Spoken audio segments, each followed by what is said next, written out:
Everyone struggles with something in chess. Yes, even the world number one, Magnus Carlsen, but it's a little bit different to what you expect. Our story actually begins 11 years ago at the 2015 Norway Chess Super Tournament. And this is a funny difference with chess and football, is that in football, you probably know a lot more about football than I do, but you'll know about this idea of the home ground advantage, right? Where you have people cheering on you and your team, and that allows you to play better. You really feel their passion. And yet, what I found in chess is that sometimes the home ground advantage can actually be a disadvantage. And the Norway Chess Tournament has been a tournament for some of Carlsen's greatest successes, but also some of his greatest struggles. If we take this photo here and the position you see in front of us, to give you the story, Carlsen was playing against Vasilin Topalov, another one of the top players in the world. In that game, he was not sure of the time control. He believed that he would get additional time on the clock after making his 60th move, that it would automatically add after his clock reached zero. So that's what he believed the time control to be, because he had arrived a little bit late to the game and missed the announcement on the time control. And so at this point, Black has just made their 60th move of king to f7. And here Carlsen is sitting there thinking, getting completely in the zone the way that high performers do, trying to figure out what is going to be the checkmating sequence after bishop c4, king to e8, and so on and so forth. And while Carlsen is figuring it out, as you can see from the image here, which, by the way, this is not my image, this is an image from Norway Chess 2015 website to give the appropriate credits. But you'll see the arbiter here is saying to Carlsen that he had lost on time. And you can even see that expression on Carlsen's face, right? That shock of, wait, really? What? And it's something that's very hard psychologically to recover from when you have a game that you know you should have won. White does, in fact, have a forced checkmate from this position. However, instead, you lose the game. And Carlsen went on to have a very rough tournament where he later lost a game to Vishy Anand, which to Anand's credit, Anand played very, very well in that game. That's one I actually had planned to cover in a YouTube video in the future. And if you are enjoying this different style of presentation, do make sure to smash that like button. And also by subscribing to my channel, you will support my mission of making a Grandmaster level understanding of the chess openings accessible to all. Trust me, we are going to get to the opening coverage by the end of the video, so don't worry, we will have you covered. But basically, for this point, if you are wondering what the solution is from this position, well, Carlsen ended up scoring last. Actually, I don't remember if he scored last, but he finished near the bottom of the standings of the tournament as a top seed. I remember this much. But the main sequence, for those wondering, is going to be bishop b5. And you'll sort of notice that when you have the opposite colored bishops, it gives you a much stronger attack than usual because they're not able to fight back on your color complex. And after king here, so queen d8 is going to be the key move. And part of what makes this kind of tricky is that you do have to do everything with check as white because of the threat of queen takes g3 checkmate. So that's why you can't just take the bishop in this position. What you can do instead is you can bring the queen up with queen to e7. And what's eventually going to happen is just by giving these checks, because obviously king h5 just runs into mate in various ways. So king to h7. We bring the bishop back. And then with this gain of tempo, just putting the bishop on a better square before we move in for the kill with the queen. Now it all starts to come together with queen to f8 check, king to g5. So if they go a different way, it's going to kind of come to a similar thing. A principle that you might notice here is that when that king is on a light square, that opens the door for a little intermediate check. So the queen goes to g7, forcing the king to a light square, and then it all comes together with g4, king e4.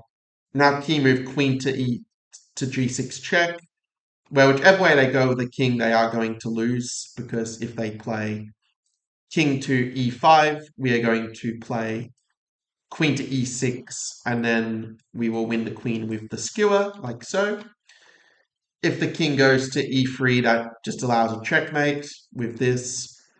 Or also with queen to f3, similar kind of story that we bring the queen in and set up the mate accordingly. And finally, if black does play king to d4, well, we already saw that with queen b6 and this skewer. And the reason that I shared this example first, before getting into our main topic of what I consider to be Carlsen's true biggest weakness, not the unpleasant memory of the Norway chess tournament, is because there are a lot of people out there, in fact, I used to be one of them, that will basically have not resolved previous unpleasant experiences. In therapy, we know this as trauma. And as a result of that, it leads to not performing to the best of our capability when we find ourselves in that situation again. And the only way to really resolve that is to not just revisit the experience, but to really feel comfortable feeling that emotion again. And I will say Carlsen is someone who obviously is absolutely world class performer, not just in chess, but arguably in life in general. And well, he was one of the things he is very, very strong in is coming back from setbacks even stronger than before. Also, top quality a lot of the other world champions possess. And the more subtle weakness I've noticed with Magnus Carlsen is that his two most recent losses, actually two of the three most recent losses, to be fair, came in the Najdorf Sicilian. And the Najdorf is, of course, a perfectly strong opening. It's been played by great players such as Bobby Fischer and Garry Kasparov, and recently Magnus Carlsen. But something that we will notice here as we delve deeper into the four games I've picked for this video is that Magnus Carlsen has traditionally struggled quite a bit in the Najdorf when his opponents have gone for some version of a kingside pawn storm. And that's where this becomes really relevant for you because it shows you how if Magnus Carlsen's going to struggle against a sort of direct attack, then this is a means by which you can get wins against players who you feel are smarter than you, more talented than you, or who simply work harder than you. Because by adopting a more effective approach where we just throw the pawns at the king and see what happens, well, it puts all the difficult decisions on them. And as we'll see with these four games, starting with this win in just 21 moves by Jan Nepomniachtchi against Magnus Carlsen in a 2020 rapid game, Jan Nepomniachtchi obviously the person just up there, it's something that you can apply for yourself and understand that where most people already start to, go down in their chair, reverse in their posture, and already fear the dynamic play that the Najdorf will lead to. Instead, those who succeed against the Najdorf, got the body in the power pose, and you're ready to play with that energy, to throw the pawns at the king, to attack, and really have just the courage to make your attack work against your opponent's Najdorf Sicilian. And also the beauty of this is that the Najdorf, because it is the most common opening in the Open Sicilian, once you are very comfortable there, or maybe comfortable with being uncomfortable as you make that transition, what you're going to notice is that all the other Sicilians will seem far less overwhelming because then the rouser is just going to be an improved Najdorf for whites. Things like the dragon is just going to be an improved Najdorf where they weren't able to get a foothold in the center. And other systems like knight c6, well, we can just avoid it with bishop b5. Or if they play e6, again, it's an improved Najdorf because we can go for a Marocci bind, which they don't let us do in the Najdorf Sicilian move order.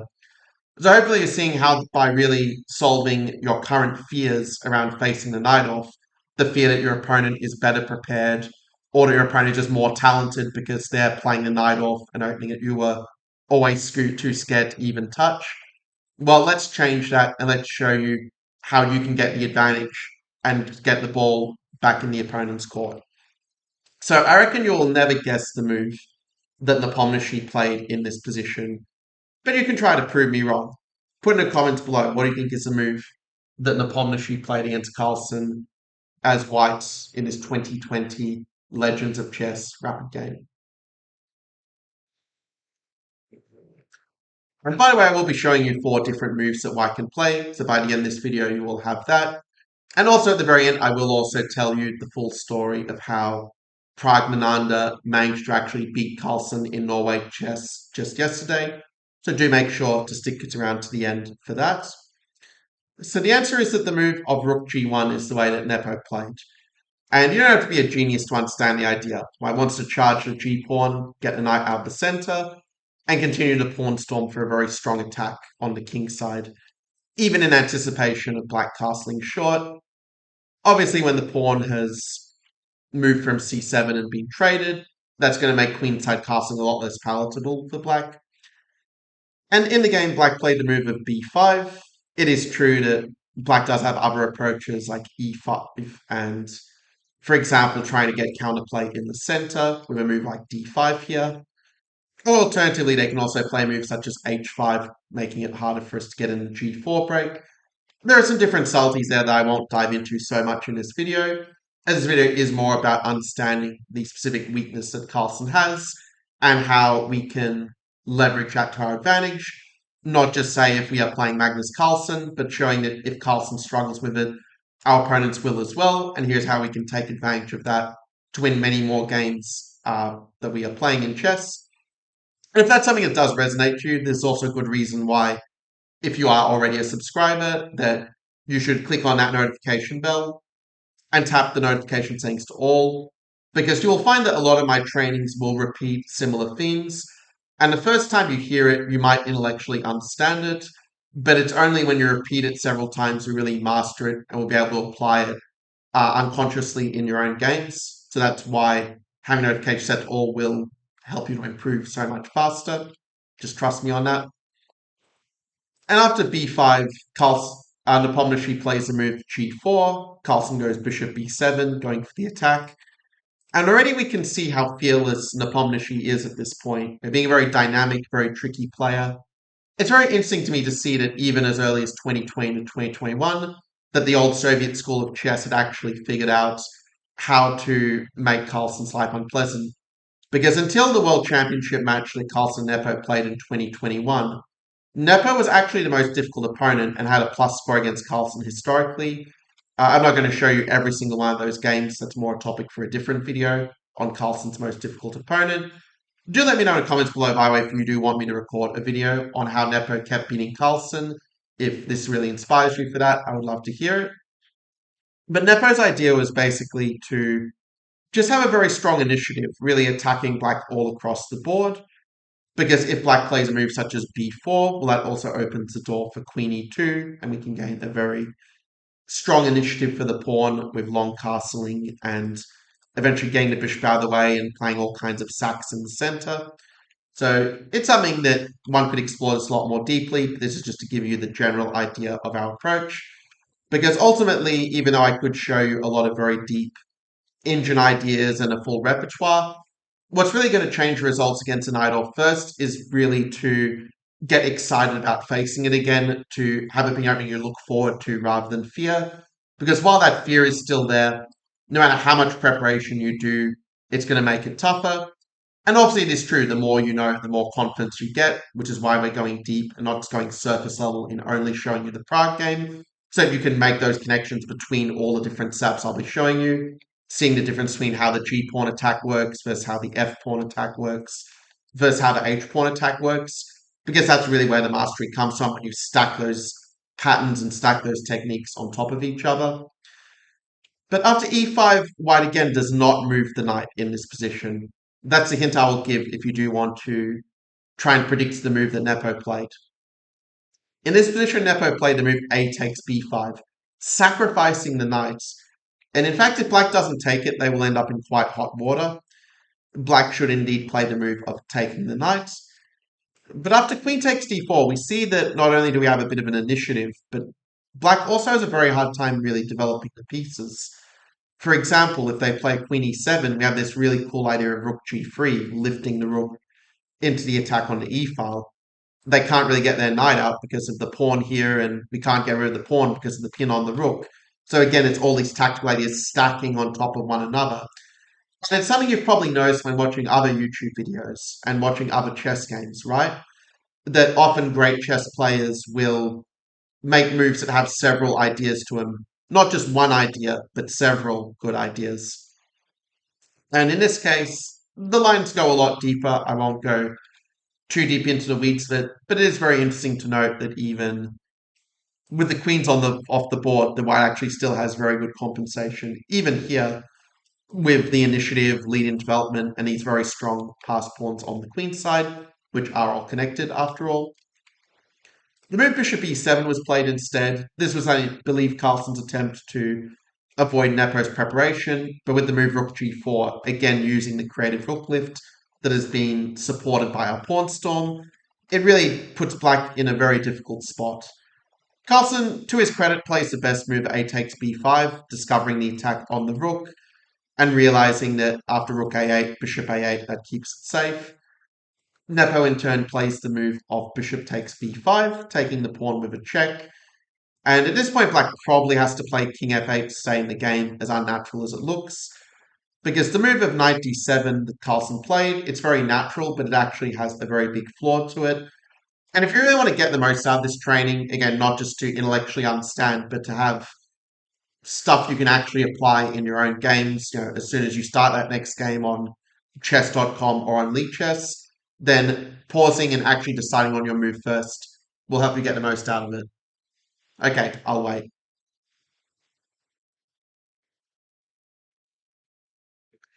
So the answer is that something that the Soviet players are really, really strong at doing is being able to keep the tension effectively between the pieces. And that proves grounding in this case, even when you have all these pieces under attack at once, like the knight and the rook. Because with the move of bishop d2, it's such a beautiful way to keep the tension, where we defend our rook and we also indirectly cover e takes d4. Because in this arising position, just look at the pins that we have here. Look at how in a position like this, we also have this really cool move of queen to a7, using a geometry of this pin to put black in extremely hot water. In a position like this one, white is in fact just a pawn up with the bishop pair and has a clearly winning position. For this reason, Carlsen ends up playing the move bishop to b7. And after bishop b7, what do you think is the square that's left behind? Obviously, the bishop is not covering this diagonal anymore, right? So we can play the move of knight to f5. Kasparov used to say that the knight on f5 is worth a pawn in the attack because of how close it is to the black king. In this case, though, we didn't even sacrifice a pawn.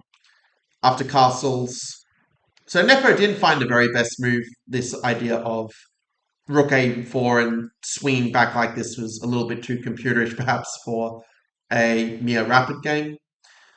But after rook a8, still Nepo got the general idea of bringing the rook in the attack with rook h4, preparing this move of queen to h5.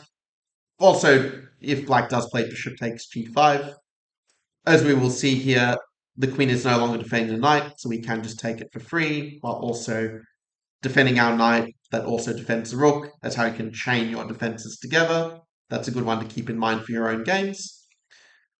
And in the game after g6, just to avoid that queen h5 move, Nepo, and this is what Nepo does really well. This is one you may even want to write down if you're really serious about improving your chess, that often the best way to deal with the opponent's threat is not to react, but rather to find a way to effectively ignore it.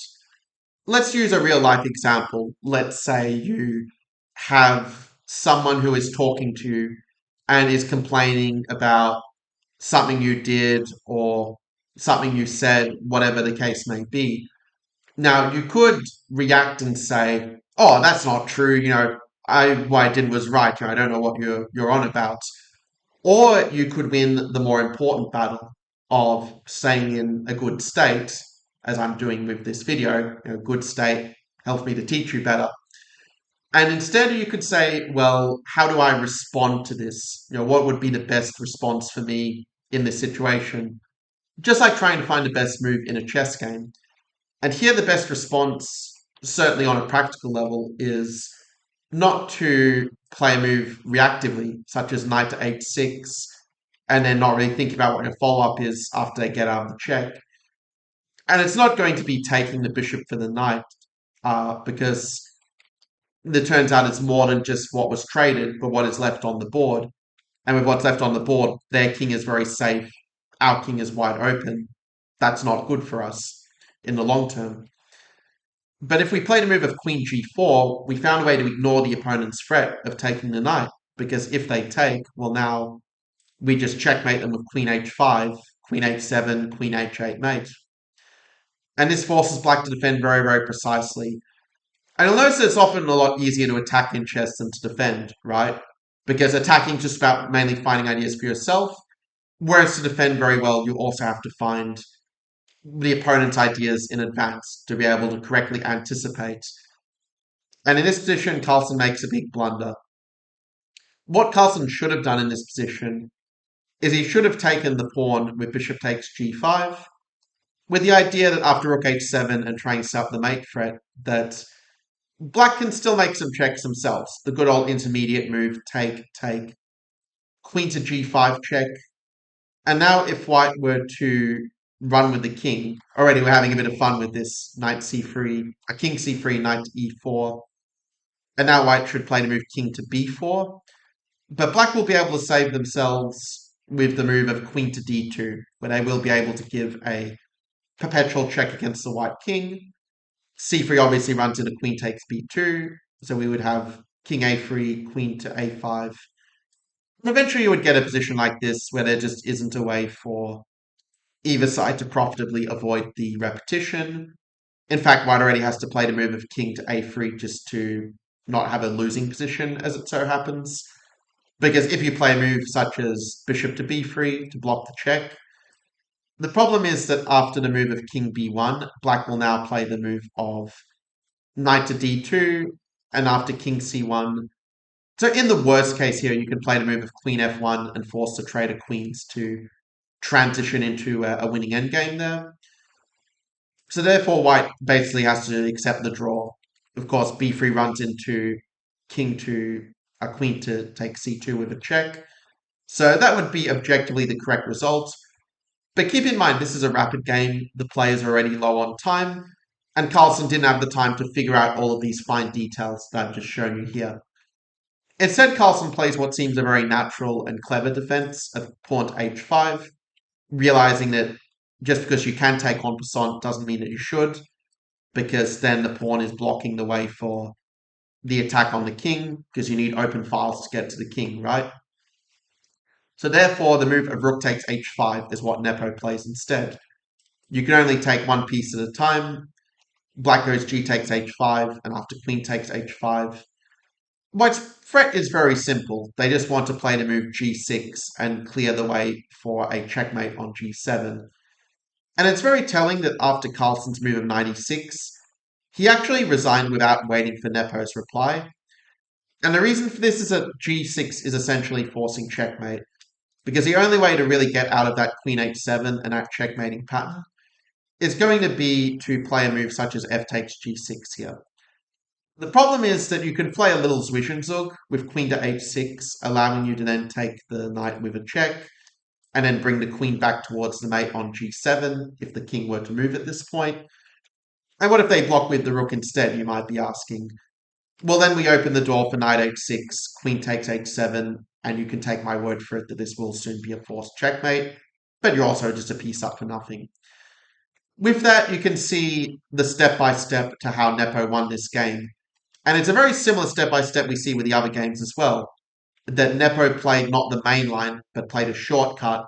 This is the way that modern grandmasters play in chess. They play the shortcut to get their own type of position and avoid that deep engine preparation that is now accessible to everybody today.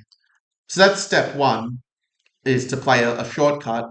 Step two is to play very aggressively, really putting a lot of pressure on the opponent if needed with a sacrifice. Step three is then to translate that pressure and attack on the king, like we saw with the move of knight f5. And then step four is just to execute that attack. Just throw all your pieces at the opponent's king, make them make the difficult decisions, not you. And it's going to make it much easier for you to win the game. And to really help that resonate and hit home, I'm actually going to share a real life example. Because one thing that I haven't talked about so much on the channel, but I do want to share a bit more my experience with, is my challenges with my weight. Because honestly, that's one of the things that scares me the most about going back to chess tournaments. It's not even about the performance of will I play good chess now. It's more, well, back then they remember me as being only overweight, not really overweight. And so it's a little bit of a fear to go back and feel, okay, is this going to weigh me down? No pun intended. So the way that relates to this is that when you think about chess decisions, you may be thinking primarily in terms of avoiding discomfort more so than seeing it like an exam where you're the one saying the problems to the opponent. But I do believe that if you see chess as a problem solving game, but from the perspective of setting problems to the opponent as much, if not more, than solving problems for yourself, I believe that's going to make chess a lot more enjoyable. It'll make your games a lot more fun. You'll have better results because you won't be putting so much pressure on yourself to try to find the best move every time. And the way it relates to weight loss is that right now the journey to get to a healthy weight of 75 kilos from where at 105 seems a very, very long way away. But the reality is that it's just about making those small steps of not giving yourself unnecessary problems. For example, not being in the house where my parents, as a way of showing their love for me, will give me some cake. Instead, in the office here, I can control my diet a lot more effectively and support myself to not just have a good day, but to have a good day every day of the month until eventually I can say I am a healthy person. Okay, that was a bit of a tangent, but I think an important one for really bringing home this idea that the way to beat the Najdorf is to stop focusing on the problems that you'll face or how uncomfortable it might feel playing these much sharper positions. And instead to focus on how can I make my opponent's life more difficult to give them tougher decisions. And this principle also works very well in life, where the life translation is instead of focusing on yourself and your own problems, focus on how can I impact others in the greatest way. And again, it's a different perspective to chess because chess is a zero-sum game, whereas life obviously fosters a lot more collaboration. But that's what the translation would look like in terms of making your own problems or challenges feel a lot less heavy. By focusing more on other people, having that compassion, it will allow you to feel a lot less weighed down by things that you may be struggling with currently. So, the next example I want to share with you is a game that Andrei Esipenko played against Magnus Carlsen in the Tata Steel 2021 tournament. And actually, at this time of this game, Esipenko was only 19 years old. And this bishop e2 is very indicative of the Soviet approach of not trying to play the absolute main line or follow the crowd, but going for a very strategically logical setup. For example, after e5, that we could play something such as castles, queen d3, and just play to steadily leverage the d5 outpost that, granted, it's not so easy to play knight d5 immediately because of the fact they can take or even take the pawn on e4 if we were to play this a move sooner. But queen d3 you can see is strategically very logical, that you can play rook d1, you can transform your advantage into a different type, and you have this very clear plan of being able to prepare the c4, c5 push, potentially backed up with a4, a5 to fix the weaknesses in the old Soviet style. And this is the way that Soviet grandmasters will typically think in terms of the question of how to meet the Najdorf. Now, this video is going to give you a different approach where you will not need to have read your Shereshevsky, Dvoretsky, Kalinin, and other great Soviet chess trainers in order to apply it. What I'll be showing you here will be a lot simpler, where this very caveman throwing at the king and see what sticks. You don't have to be a genius to understand something like this. Now, in the game, instead of e5, Carlsen plays the move of pawn to e6. And e6 is a move I do consider a little bit less precise than e5, because one of the types of advantages that will give you a good chance to succeed with an attack on the opponent's king is going to be a space advantage. And you might notice that when black plays e5, it's much harder to attack their king when they are matching us for the space in the center, right? Whereas when black plays the Scheveningen instead, we get that space advantage and it gives us that room to play quite aggressively. So if I was to tell you that Esipenko won this game by following step one, well, actually, there were kind of several steps. Step one was to play a shortcut. So that's the first hint that Esipenko played a strong shortcut in this position. But I'm also going to give you a second hint that step two, as you may recall, was finding a way to build up the attack and put pressure on the opponent. So what pawn move do you think Esipenko played in this position as white? So have a think about this one. Take the time if you need to. There's no shame in thinking deeply in the dopamine era. Okay, here the move of a4 would be, again, a little bit passive. It's not a terrible move, but it's thinking very reactively of, oh, I'm terrified of b5, b4, so I'm going to stop it at all costs. But what sometimes happens in life is the things you stop are actually the things that would help you to grow and to improve the most. And also, if we take the move f4, f4 is actually the move that I had recommended in a book I wrote 8 years ago, in fact, Dismaying the Sicilian, the modern edition.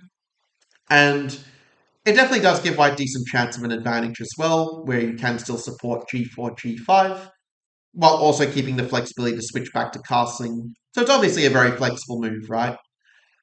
And it's not a pawn move, but I will give an honorable mention to queen d2 is also quite an interesting alternative, playing a kind of English attack, where you're going to argue that bishop e2 was a more useful move as a developing move than pawn to f3.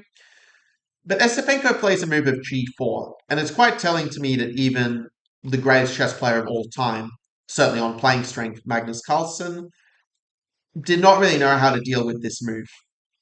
So you may have heard this saying that you should meet an attack on the flank with a counterattack in the center. I'll say that one more time. You should meet an attack on the flank with a counterattack in the center. And this is one of the positions where that principle does hold true. The black should in fact play the move of pawn to d5, with the idea that if the center opens up, it's going to make it considerably harder for white to make this pawn storm happen, because there's just a lot else happening. To be fair, this position is probably quite fine for black, as black can make it very hard for us to get our king castled from this point. And also, if we do castle, this is the way the engine wants to play, but obviously a lot of people are not going to feel very comfortable castling when they move the pawn in front of the king. It's a case where sometimes the engine gets so caught up in what is the best from the engine point of view that does think of what actually makes sense from a human point of view. And so at this point, I would suggest a move of e5, even though it's not objectively as strong as e takes d5 according to the computer. It does lead to a much more familiar position, because what opening do you think we have here looking at this pawn structure on the board? Yes, it started out as a Sicilian Najdorf Scheveningen, but now it is more like a Steinitz French. Let's say if I put these moves on the board real quick, you'll notice that this kind of structure that ensues here is very similar to the one we were looking at just in this position. And okay, black is not doing so badly, but there are definitely ways to try and put some pressure as white that if you want to, you can explore on your own time, but I'm going to focus more on the way that Carlsen played it, since the focus is, after all, to see the mistakes that Carlsen is making against the different types of pawn storms, and how we can use that to beat our opponents who play scary systems like the Najdorf against us. But the more you repeat it, the less scary it becomes when you have that familiarity behind you of the middle game positions and just the nature of the play. And here Esipenko finds a move I absolutely love, because I think what most people would do here, especially at a somewhat lower level, they would think, oh, bishop takes g5 as a threat. I have to do something to stop that threat. But no, no, no, you don't have to do anything. What you can do instead of playing a move such as h4, allowing this counterplay, because then your center is a lot less secure when the knight is not defending, or similar story, queen e2, b4. What you can do instead is you can play the move of a3 as Esipenko did. And again, this is really what the next level of chess, what the next level of life looks like, is when you stop making assumptions and start looking at, okay, what's actually going to be the case here. And after bishop takes g5, queen to d2, this is actually a very difficult position for black to play, because in taking the g pawn, they have also opened up the g file for the attack on their king. And in just a couple of moves, we will have an absolutely full development, as the game demonstrates. From a defensive point of view, the move bishop f6 is one that has served black a little bit better in practice. But here as well, white has a very strong attack. We have all of the pieces developed and it's only move 13. Whereas black still has 4 pieces, 5 if you include the king, that still have not found the correct position. And if black were to castle, we just have a very ready-made attack with f4. We can play moves like f5, we can double up on the g file. This is just going to give white a very strong attack, because if they move the pawn, then we get the outpost for the knight. And it all just comes together very, very nicely for white in a position such as this one. Once we trade off the bishop, it becomes much easier to get at the black king, just trading off their best defender, rather than trying to bang your head against the brick wall. Sometimes it's easier just to go around it. So bishop takes e3, queen takes e3. It probably won't shock you to learn that Carlsen's queen h4 has not been repeated since, given that Carlsen did lose the game. And it's an example where sometimes what your opponent will do is, when you put them under pressure, when they're in an uncomfortable position, and you can let me know in the comments if this is your experience as well when you're in a difficult position, you just want to try to get out of it in any way possible. It's kind of like, say, if you're in that conversation where it just is kind of dead, the flow is not really there, and you want to say, excuse yourself, you want to just get out of there as soon as possible, but you also don't want to be rude to the other person. That's kind of what defending is like for many players, where they will try so hard to get out of the current situation they're in, that in doing so, they might actually make things worse and compound the problem. Whereas if you just kind of face reality and say, okay, my position is worse, so I can't really do anything too crazy to shift the trend, I just have to try to equalize a little bit more steadily, in the good old Russian style of try to gradually equalize and not solve all the problems right in one go. But that's going to be a lot more effective. Now, it's true, white is still better. We only have bad options as black, but at least this is a less bad option than what happens in the game. Because let's say if white gets greedy here, and they think, oh, I can win back the pawn with queen d4 and do this fork, show that I solve my daily tactics puzzles. Well, then the arising position where we're given this a little bit of a bait is actually not going to be all that bad for black after rook f8. Because black doesn't have any weaknesses. We do have counterplay down the c file. And so white's edge is going to be quite small in a position such as this one. But the move of queen h4 is a lot worse, because now you will notice that the d6 pawn is a very significant weakness in black's camp, because it is not defended by the queen. And again, just let go of your fear. You don't have to be afraid of this queen takes h2 move, because then we just play the move knight to f3. And where's the queen even going to go? If they go to h3, we're just going to trap them with the rooks, as you can see here. And if we play queen h5, white actually has a lot of good moves. You don't have to find a computer move of b4 that allows you to trap the queen without running into this queen c5 defense. b4 is a little bit of a difficult move. It requires a bit of logical thinking, a bit of pausing and reflecting to see that one. But this does also explain why Carlsen does admit the mistake with queen e7. But the problem is white is now just a full tempo ahead of this position we see here. If I just go back to the variation, you see the bishop is now on c8 instead of b7 due to the extra tempo spent with the queen. And the position is sharp, those tempi are really going to cost black very dearly. Perhaps fearing that something like castles and h4 would just give white way too strong an attack against the black king, just opening up the files so our rooks can join the party. I do think this is why Carlsen played the move knight c6, but there is a very nice reply that Esipenko did find, and after Esipenko found this move, the result was really not in a whole lot of doubt, for especially for players of this caliber. Esipenko already being rated 2-6-7-7 FIDE at the time this game was played. But what would be your move as white? It's move 17, and do let me know down in the comments what would be the move that you would play here?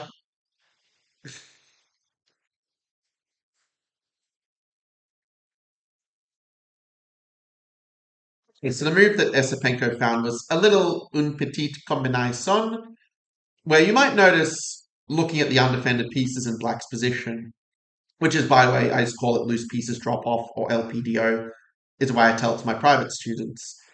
But you'll notice that the h8 rook is undefended here. And also the bishop is undefended. If we were to exchange, then the bishop would still be undefended, but on c6 instead. And so we can use these tactical signs, let's say, to find a very strong tactic, to give us a bit of a cue, like an antenna, that there's a tactic in the position. So what we can do here, by the way, if you did not playing knight c6, that is still much better for white, but really the clincher, rather than getting greedy, taking the pawn and only being a tiny bit better, we can get a lot more out of it. And the real life example of this principle is, why settle just for making a living when you can have a fulfilling mission and also have, all the wealth you could dream of on top of it just by continually doing the right things over and over again and trusting the process. Well, the way that looks in this position is play the move of knight c takes b5, show that ambition, be willing to make the sacrifice. And then when you make the sacrifice, the reward does eventually come. Queen to c3, forking the bishop and the rook. And then after castles, queen takes c6, it gets even worse for black. Material might be equal for now, but they can't defend both d6 and b5 at the same time. And just to very quickly play through the rest of the game, just so you can enjoy Esipenko's very strong Soviet converting technique. d6 is a very nice intermezzo to keep control of the position, realizing that everything just comes together for white, with black unable to deal with this very strong passed pawn, just one square away from queening. So the move queen d8 is played, but now white is up two full pawns. And yeah, black does have a couple of open lines against the king, so you have to be a little bit careful. For example, you could play queen d3 just to stop rook takes. But Esipenko found a different solution of not allowing the counterplay of queen b6 and this sort of thing, and instead said, well, I'm already up two pawns, so I can give one of them back in the good old Capablanca style in order to keep control of the position by offering the trade of queens. And that's a really powerful technique, by the way, when defending against the opponent's attack, is you keep offering to trade the queens, it's going to be very hard for them to defend. If they do play a move like queen f6, we have a little mini tactic of queen takes b8, where even though our king might look a bit exposed, we do have rook d3 to defend it. We also have a monster pass pawn. And so again, it's that idea of transitioning into a winning endgame when you've got a very strong long-term advantage like the extra pawn, the pass pawn, the bishop versus knight, you name it. In the game, black goes queen to e8, obviously Carlsen wanting to keep the queens on, and rook g5 just preparing to just trade off the attacking pieces like so. Rook a4, rook a5, again showing really great dynamic feel, realizing if black does try to get back in material. We go bishop b5, and ultimately it is this pin on the knight to the queen that does win the knight and subsequently seal black's fate. So the game concludes rook ab1, b3, keep the king safe when you're winning, and just in general. Rook b7, queen c3, and the next move is not super difficult by Esipenko, just keep it simple, trade off their attackers, get that d pawn through to the promised land. And after queen f5, setting up a little trick with rook b3, but king b2 just avoids that. And after a few more moves, finally, black realized the writing's on the wall, and Carlsen indeed resigned in this position. So a very nice game. This is one that definitely inspired me quite a lot in when I first saw it in January 2021. You don't need to eat the Dutch ham and pea soup to feel comfortable against the Najdorf. I can say that because that's my sort of go-to. I think everyone has their sort of like vice, let's say, that they will revert to when things get really difficult and really uncomfortable. For some people, it might be alcohol. For others, it might be something else. Currently, mine is food, but as you can see, I'm working on, not going for the cake even when it's offered to me by my parents on a silver platter. But let's continue with the next game. Next game was played in the Sigeman and Co. tournament of 2026, where somewhat unusually Carlsen actually played in this tournament. That it's still quite a strong tournament, but not typically considered the absolute top echelon of tournament strength. But it was kind of funny that when Carlsen played, then Abdusattorov joined in, and the player you see in the picture here, Jordan van Foreest, Dutch Grandmaster, also ended up playing it. And this was a memorable tournament for Van Foreest, and it actually is where he scored his first ever win against Magnus Carlsen. And Carlsen himself said after the game that his F4 move came as a bit of a surprise to him. Because in the past, F4 was a move that actually was recommended by John Nunn in a book being Sicilian. Yeah, there was a bit of a Bible for open Sicilian players in the 1990s. But it's also true that it's a line that for a long time was just thought to be very easily fine for black. That, for example, if you play knight f3, black is just going to get a good game with very natural moves, such as bishop to e7, bishop to d3. Something like this is just going to be very, very comfortable for black, with quite nice pressure against the e4 pawn. Obviously, white can't take the pawn because then there will be a queen d4 fork. That shows a little bit of disadvantage of moving your f pawn early in a chess game. But if you play king h1 to threaten it, well, black can then bring the pieces very solidly. Bishop g4, bring the bishop to defend the king, to focus fire on the e4 weakness that is, after all, isolated. And this is really where the theory has been for a long time with this opening, that black just plays natural moves and gets a completely fine position, which is why people are starting to focus more on things like bishop to e3 and some English attack ideas and so forth, which is also the way that I was usually playing it as white back when I was an active tournament player. But then this move of knight b3 is a bit of a new trend that has started to shift the dynamic and turn knight b3 into a very legitimate weapon. So this is going to be the third variation that we'll be looking at. The fourth one actually is one that was a favorite of Daniel Naroditsky, so do make sure to stick around to the end for that one. But after knight to b3, Carlsen plays a move of bishop to e7 here. Because if you play the move of knight bd7, you're going to run into this g4, and this is a bit of an annoying attacking idea. In fact, in order to have a reasonable position, black actually has to find some pretty difficult moves, such as the pawn sack of d5 and giving up the pawn in order to get some active counterplay in the center. And one can go a lot deeper into this as well, but this is one of the ways in which black can play. But obviously the positions are a lot more original than, say, if you played a bishop g5 Najdorf poison pawn, for example, which has been very much worked out by the modern computers. In fact, black's best move here, according to the engine, is meant to be to play knight c6, because normally in the Najdorf you often will prefer to play a knight d7, b5, bishop b7 sub, like we saw black try to do in the previous variation. But here as well, white's got a few ideas. For example, the move f5 is a way to get that space advantage around the king and have some ideas again with the pawn storm and setting black some practical problems. The theory is still very much developing. There are a lot of Grandmaster games and Master games that have been played here in 2025 and 2026, but this is just to give you a general picture of how it is we can set up those pawn storms, not just in one way against a knight off, but actually in a lot of different ways, so you can pick and choose the system that suits you the most and you think will also be the most unpleasant for the opponent at the same time. Well, Carlsen ends up playing bishop to e7, and I sense that might have been his attempt to maybe get Van Foreest out of some preparation and head to more an endgame where he could outplay more on technique. The thing is, this endgame does also give white very decent chance of an advantage, as after all, black, does have a little bit of a backward development, right? When they undevelop the bishop to d8. And the move of bishop e6 that Carlsen played is actually not such a bad move, to be fair. But it does allow the move of knight c5 in response, forking the bishop and the pawn.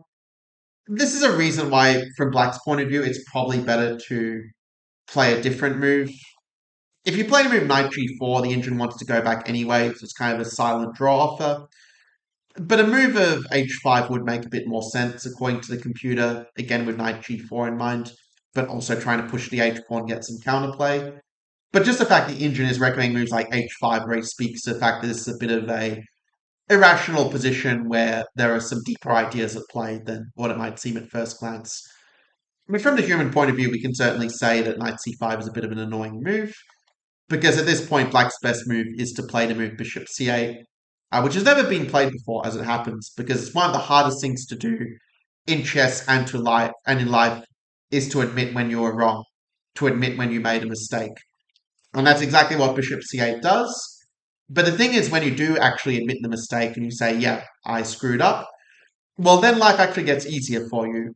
Because if white does keep the game going, well, we go knight d7 and we start to get back on the right track. And it's never too late to get back on the right track. You can go b4, bishop b7 to pressure the pawn. You can go bishop b6 to trade off your passive bishop for their good bishop. Because remember, the bishop's on obstacle complex to our pawns. That's what's going to be our good bishop in chess. So those are ideas you can play to get back on track. But unfortunately for Carlsen, he continued trying to justify the previous play and ended up in a bit of a more difficult situation. Okay, to be fair, he did play bishop c8 and move later. But now knight to b3 does ask some tricky questions, where after takes. Even though white has double pawns, you do have the bishop pair and the lead in development to make up for it.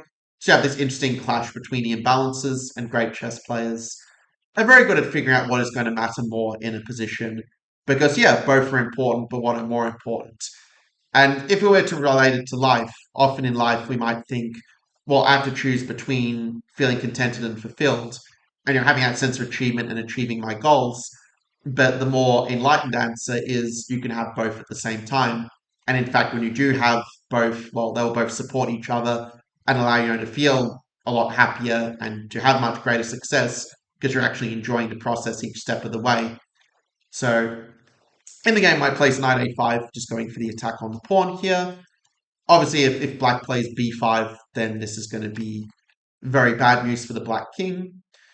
So the move bishop c6 is played instead, putting the pressure on e4 and not just reacting, but responding appropriately. White now plays the move rook to b1. And it's one of these positions where, from a computer point of view, the computer is saying that black is still technically fine in a position like this. But just feel the energy of white's pieces. It's kind of infectious in a way. We've got the knight here fixing the pawn. You've got the bishop in open diagonal. Rook on the 7 franc money in the bank. And if you're wondering, well, Max, can't black just take the pawn? Well, then you've got this rook c7 fork, where you're forking the knights, but you're also forking rook c8 and the skewer. Obviously, you cannot castle through check, so we win the rook. Black ends up playing knight to d7 instead. And do remember, we can still castle in this position. That is something can be easy to forget this deep in the game, but we can indeed castle. And at this point, black's best option probably is just to try to stabilize and get the king castled as quickly as we can. Naturally, we couldn't castle immediately because of rook takes knight, so that's why we moved knight to safety first. But rook c8 was why the way Carlsen played instead. And now he tried to admit the mistake with knight df6, but then there is a pretty nice move that Van Foreest played.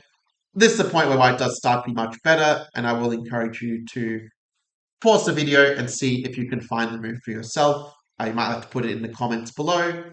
It is move 21 for white, just so we can, distinguish between all the puzzles.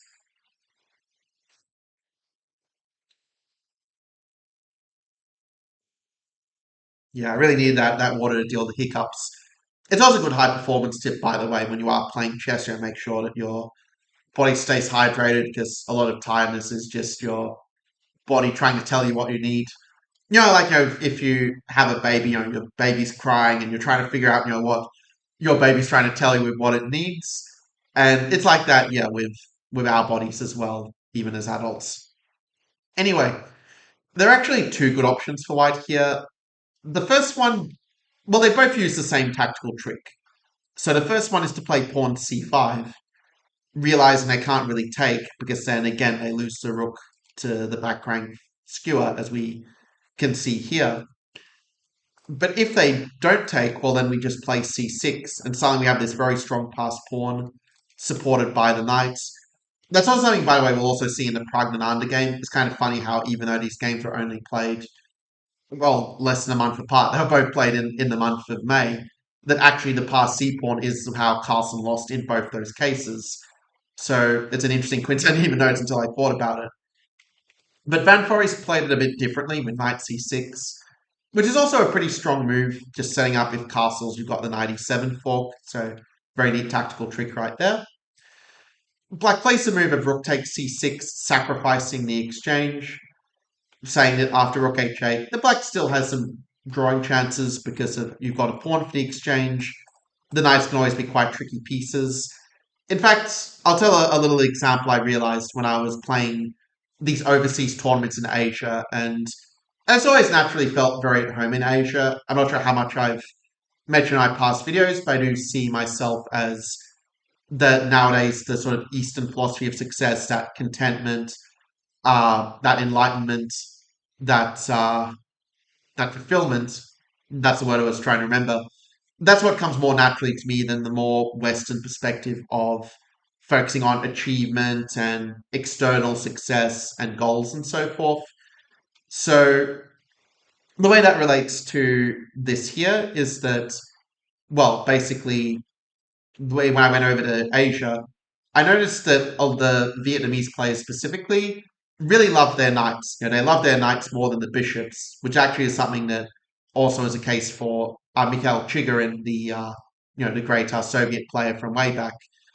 And it's a case of the knights are very tricky pieces. They can set up all kinds of tactics, and the Southeast Asian players are very tricky tactical players, so they just really like the knights in that sense. But what we'll kind of see is that two knights can also be a bit superfluous because right now they're treading a little bit on each other's hoofs, whereas the bishop has a lot more flexibility. Where in fact, if we do play a move such as bishop c1 and swing the bishop, you can see that the knights aren't really very good defenders here. Because now after bishop a3, we are getting to the soft underbelly of black's position.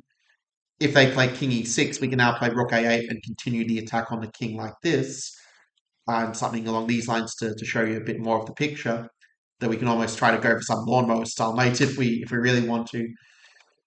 But if they do play something else like king d7, well, that opens the door for rook f8, and we can get at the pawns that way, which is going to give us a very big advantage.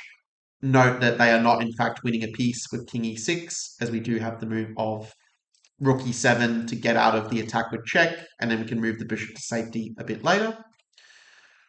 In the game, Van Foreest plays a move of rook a8, and even though it was not a perfect game, I will show it to you to the end, because I think that's also an important skill that is very often neglected in chess resources. It's very easy just to look at the engine and say, yeah, White's got a winning advantage, I would convert this easily. But real life is often a lot more messy, in a sense.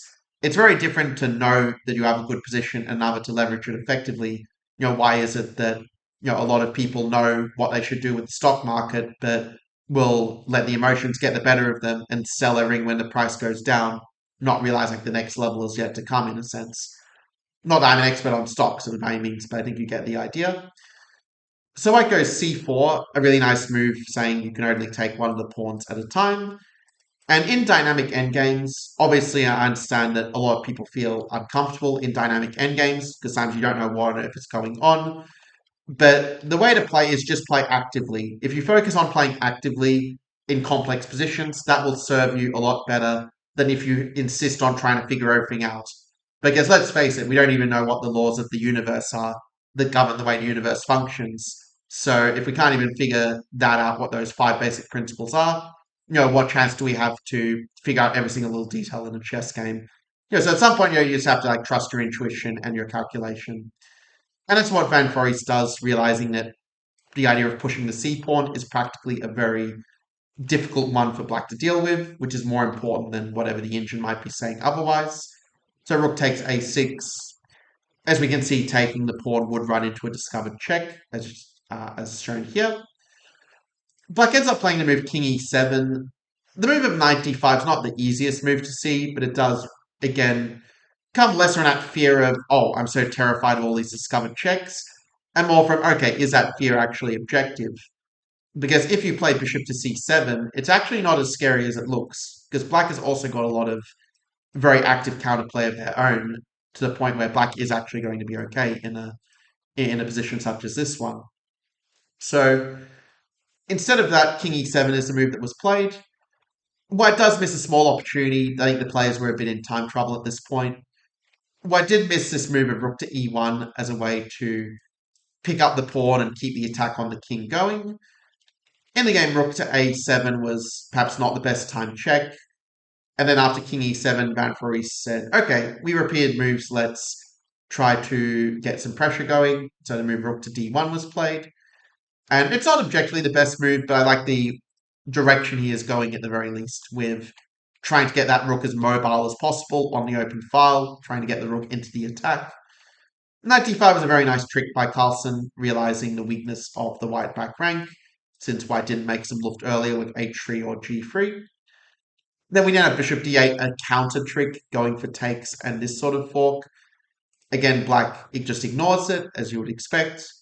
Rook a8, f6. So it's getting very messy here, and after takes, once again, we do not actually want to take the pawn. And I think great chess players will look beyond, the obvious capture. They won't just assume, okay, see a pawn, take a pawn, but we'll look at the bigger picture, like what are black's threats, such as knight e3.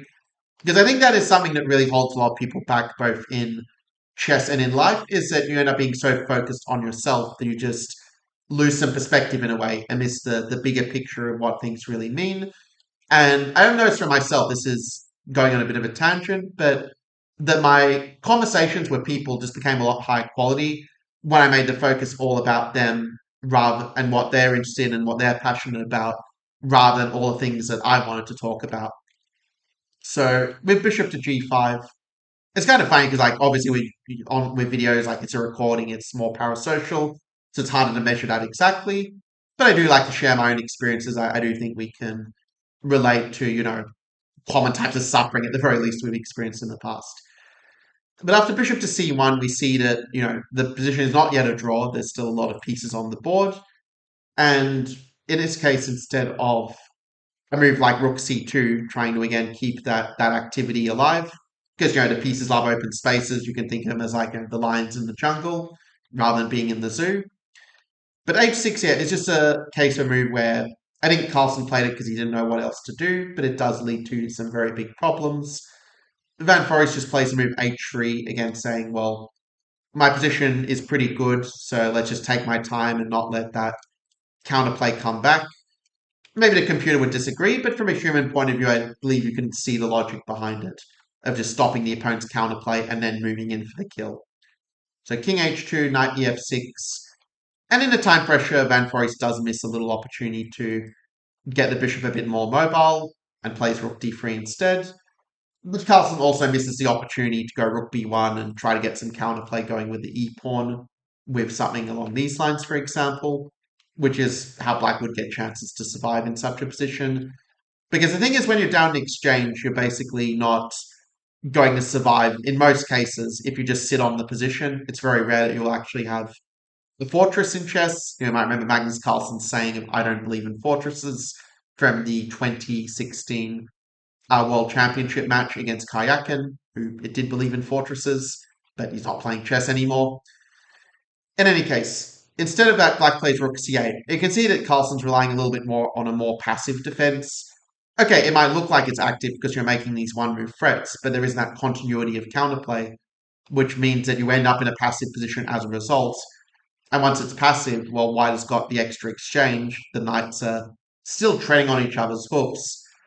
And white just does a very good job at conveying the advantage. He knows how they're not rushing the position. They're not rushing with moves such as rook to c7. Because then there's rook d2 with the fork here. So the move of bishop a1 is just taking some of the sting out of that rook d2 move. Knight g6, the rook goes to a2. Notice how with everything protected, it's very hard for black to pull off a fluke fork with the knight to swindle the game. And the rest of the game was not perfect by any means. It is true that around this point, this is a nice trick as well, by the way. You do want to exchange the rooks when you're up the exchange, because that way you'll be the only one with the power of the rook. If you had two rooks, you kind of saw how in this position here that or actually a little bit earlier, that the other rook kind of wants to go to a7, but the rook is in the way, right? It's kind of like the two towers are sort of colliding, like in Lord of the Rings, actually. But instead, bishop d4 solves that problem. Now it's just one rook. They still have two knights that are, doing some sort of dances, the excuse that they would tell you. But after knight h4, this is a position where you could just play the move of g4. You're not really afraid of the knight check because you're just going to go here and do a little bit of a fork like that. So g4 is a move that would have been winning for white. Instead, Van Foreest allows black to take the pawn. And this is where things get really interesting, actually. Because after king g3, it's positioned, again, Engine says black can hold this. But practically, it's a little bit tricky to figure out how to untangle these knights. Because if one of them moves, you're just going to take the other, right? And if you play knight f3, well, then there's bishop c3, and now you're really screwed because both the pawn and the knight are under attack at the same time. So Carlsen resolves the problem with e3, giving up one of the pawns to try to bring it towards a fortress, which I realize is kind of funny with the fortress quote I said before, but you play to demands the position, not what your heart and soul wants you to do at the moment. So after king to g6, rook e5. By the way, the light version at principle is that the things that you dislike doing are probably also the things that will get you to the other side of growth and doing more things you actually really want to do. Sometimes you just have to like embrace the suck and see what it's the way in which it's actually serving you, even if you don't see it. But in this position here, Carlsen made a decisive mistake. The move that he had to find in this position, it's probably a bit hard to set it as a puzzle because the world number one didn't get it right. Black needed to find the move of h5 in this position in order to save the game. And the idea is basically to make room for that knight to move back. For example, a move like knight to h6. And even though you are going to be losing the pawn in a position like this, it turns out you actually have a fortress in a position like this one, where your plan is you're just going to move the knight back and forth from h6 to one of these squares, and white will just won't have a way to break through. Because they would basically need to have something like the rook on e7 and the king on f8. But by the time you get that, then I can also just go to f5 and just cover it that way. So that just is going to be a very clear fortress where they just won't be able to get through the pawn and the knight, as we can see. Instead, Carlsen felt that he needed to keep that extra pawn alive as kind of like an insurance policy. But it's the things that we attach to that are also the things that make us suffer. And after the move of rook to e4, things just go very downhill for black. This is what you want to avoid when you have the rook and the king and the knight against the king and the rook, is you don't want the king and the knight to get separated. You don't want the bodyguard to get separated from the person that they are guarding. That's like the worst case scenario. And you can see that also knight c6 runs into rook e6 fork, and the further you get away from the king, the worse it's going to get.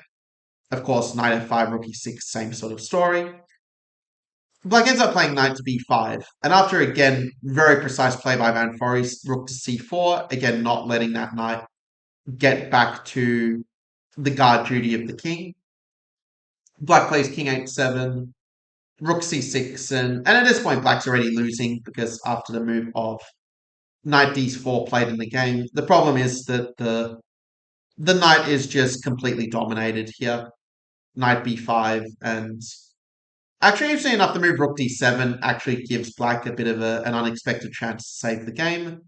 It turns out it would have been better to play the move of rook d8, that there are some subtle points as to why this is going to work instead. That basically after king g6, you can now play rook d7. This is very complex stuff, basically kind of a reciprocal zugzwang where any move that black makes is going to worsen their position, because if they move the king, you can bring the king in, and that's going to give you what you need in terms of eventually being able to force their king out of the way with a tempo, something like this, and you will be able to win this position once the king invades and gets at the soft underbelly of the g7 pawn. Whereas after rook d7, if black plays king g6, we see we just don't have the waiting move that we need in order to invade with the king or get the knight to a really bad position. Because if you play h4 as your waiting move, the difference now is that if you try to do the same thing with king h5, which I guess is what maybe his idea was, the problem is that black will now play g5 and just force the exchange of your last pawn. And obviously rook versus knight is going to be a draw as long as the knight isn't going to get trapped somehow. And it turns out this position is indeed going to be a draw, with the extra pawn being the insurance for black against the knight getting trapped. But instead black goes knight c3, and now it just comes back together for white, where, okay, rook e7, like my analysis is basically going crazy. Softfish is having a little bit of a meltdown at this point. Guess the AIs are maybe neurodivergent after all. But on a more serious note, after knight d4, king to f4, it does all come together for Van Foreest. He finds exactly this right move of rook to e4, not letting the knight come back to the promised land. And after knight b5, it just all comes together where he gets it right on the second time. But then it gets interesting because actually after king e6, even here, still black can actually save the game once again. Whereas if you play a move of king d5 and just focus on just trapping the knight, with a move like king to c6 and this sort of thing, then that's going to allow it to come together for whites. It's actually very close to a Zugzwang for black, where let's say if they do play king g6, well then we can just kind of go back and rook c5, and they're not just going to run out of squares. We can just play king d3, rook a5, and win the knight in time to have a winning position. Whereas after king e6, the difference is now that the king is further away from this side of the board here, it does mean that the knight is able to be a bit jumpy in a sense. So knight b5, rook d3, and obviously if black can get this pawn traded, it's going to be a draw, you would think. So king e5, h5, rook b3, white still trying to do something to trap the knights. But it was here that Carlsen made I was going to say final mistake. Actually, there are some more that come up. But black had to play this move of knight a7, so that if white does try to take the knight, the king is going to be a lot further away from the pawns, is the long and short of why that works. Because if rook c3, the knight's just going to come back, or they'll just play g4 and get the counterplay of the h pawn that way, right? But after knight a3, the problem is the knight is just, it only has one square to go to, and when it does play knight to b1, white can also play rook c2 and just again dominate the knight. Now it does turn out it's technically more precise to play rook c4 first, realizing if black takes the pawn that their knight is so out of position that you are actually just winning in this position as white. The way you'll do it is you'll have this very study-like but very nice move of rook c2. Because it might look like even if you win the knight that they're still going to make a draw with the passed h-pawn, but actually it turns out you do have knight c3, rook b3 to do the pin on the knight to the king. And then their pawn is just not going to be fast enough. You go king g4 and you win with a flourish where you let them promote to a queen. But then you end up with the checkmate, as you can see here. So that would be the easy way for white to win it. White end up going a little bit more the hard way in the game, where this is still winning, but it's going to be a bit tougher. And after take, you still have the balance, trapping their knight and winning it, with also dealing with their pawn at the same time. And the way that the computer recommends is basically to go king f5 and then to play the move of rook g2, making sure you'll actually win the pawn, and making the point that a knight is not going to get back in time because we can play king to f4. And the knight is just going to be really bad even if it does get to a square like g2, meaning that a position such as this one is going to be winning for whites because of the fact that their knight just doesn't have the mobility it needs to hold. It's one of these sort of counterintuitive things where it looks like the knight is covering the king, but if it's on a really bad position, like a corner square or a fianchetto square, where it has less mobility, then it is going to be a win for the side with the rook. Instead, white plays rook to a2. By the way, these examples also do show why it is good to look at these sort of deep endgames even as a top player, because even the world's best players make mistakes in them. But Carlsen, instead of playing a move like knight b6 that allows the knight to get close to the center and to save the game in this sort of way, instead he plays knight a3, which just ends up losing, where the knight is just completely trapped. And black is basically in a Zugzwang. The reason that Carlsen resigned is because if you play a move such as king h4, which is the only move to really keep your pawn alive, you run into rook d1 and you're facing the threat of not just the knight takes, but also rook h1 checkmate directly, and that will just be a very clear win for white. So that was the third example I wanted to share, and I went very deep into it because it was a very fascinating endgame. The sort, if I did a YouTube video titled, this endgame, most people just fall asleep when it's an endgame, but this is a way, where I got you in, I reeled you in with the Carlsen story, and now you're actually a much better endgame player. That was a way in which I, put the sauce on the vegetables, let's say. Those who are parents will relate to that. Let's move to the final example I want to share. And this is the one I do believe, as exciting as that Van Forest game was, this one takes it to a whole other level. And that's why I saved it to the end. So this game was played between Prague against Carlsen in the Norway Chess Super Tournament Round 3. And you may recall I said at the start of the video how this is a tournament that Carlsen had struggled in a couple of times in the past, such as in 2015 as noted. But here, Praggnanandhaa plays tribute to the late Daniel Naroditsky in playing a move that is a very rare one. It's something like the 16th most common move. I'm going to count actually because I'm curious. Yeah, it's the 14th most common move in this position, where out of 450,000 games in the database from this Najdorf position, we have only 1,488 at the time of recording with the move of h4. And yet, if you sort of think about how, for example, the Keres attack is very strong against the pure Scheveningen, because it gives us a much faster version of the ideas we've seen in this video, well, then h4 does have a certain logic to it. That if black does play e6, well, now we go g4, and we just have a really strong Keres attack where white will be a little bit better. And let's say if black does play the typical Najdorf move, such as e5, which is what the computer recommends, well, you have a few different ways you can play it. I do think knight b3 is probably the most natural. But after bishop e6, you can also play f4 and go for that pawn storm where you do have some very legitimate attacking chances here, which is a reason why players like Naroditsky, Steinberg, Caruana, were playing this quite a lot with actually some pretty reasonable results. And if black does play bishop e7 instead, well, then we can also play even moves such as bishop to e2 and make the argument that if they do take on f4, which is the most common move in the database, that you now have this extra tempo of f4, of h4, compared to, say, if you had played a line such as bishop e2, like in the Esipenko game from before. Like if we compare this position, obviously, when the bishop moved one square one time rather than twice to f4, that does give us a useful extra tempo that does in fact allow us to fight for an advantage here as white. The plan is going to be to castle long, as you might expect. So with that, since this is not necessarily going to be so easy for black, they still have to play precisely to equalize. There's also other approaches as well. You can also just play bishop g5 and recycle the bishop for the knight and just play very positionally, where you put a lot of light squared pressure on d5 by trading the knight. That's also a very safe approach white can play. And so you can see that h4 is not just an attacking move as it might look like, but it does have some deeper strategic impetus behind it. If they play knight c6, also this kind of pawn and trying to get the pawn h6 a long-term advantage is actually quite annoying. You may like to explore a gambit such as e5 if you do want to go deeper into this in your own time, as white does get a little bit of an edge in this case.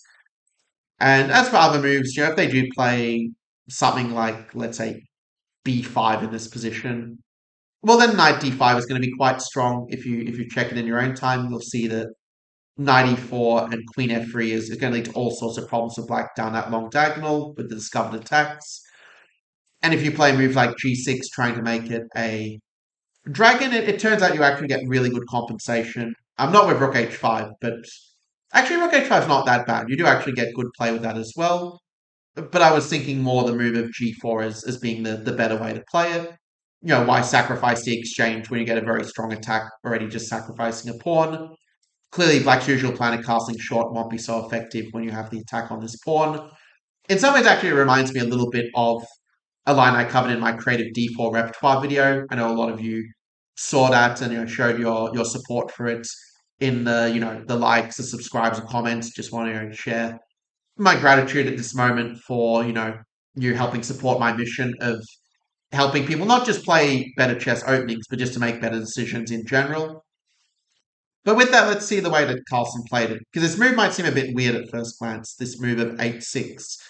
But in the sense that h4 is a waiting move preparing to go g4, g5, h6 is also a waiting move that will slow up that g4, g5 move. Now, I will admit, I don't think it's objectively the best move, but it's clear that Carlsen was very much surprised by h4.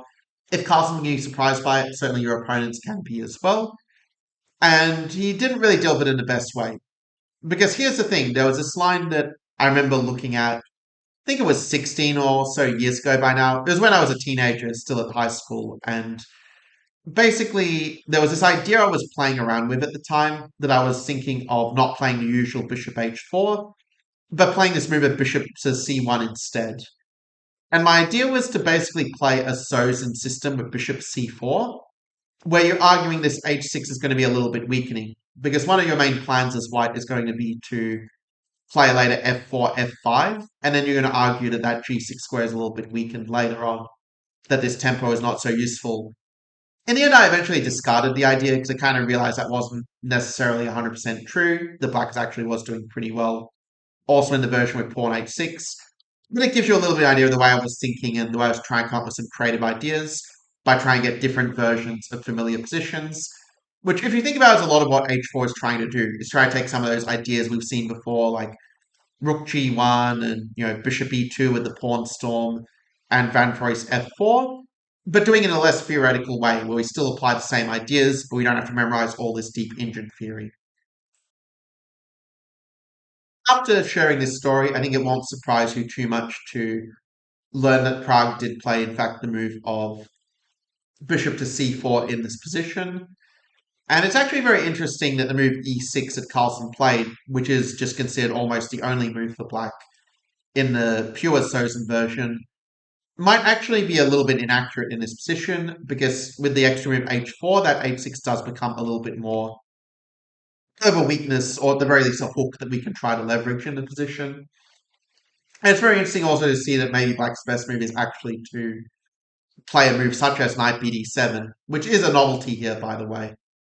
I do think even here white definitely still has chances for an advantage. Having knight f5 is certainly quite appealing when I can't hit back with d5, which is usually the problem with knight f5 if you take, say, this position by comparison. I mean, white is still fine here. It's just a little bit of a...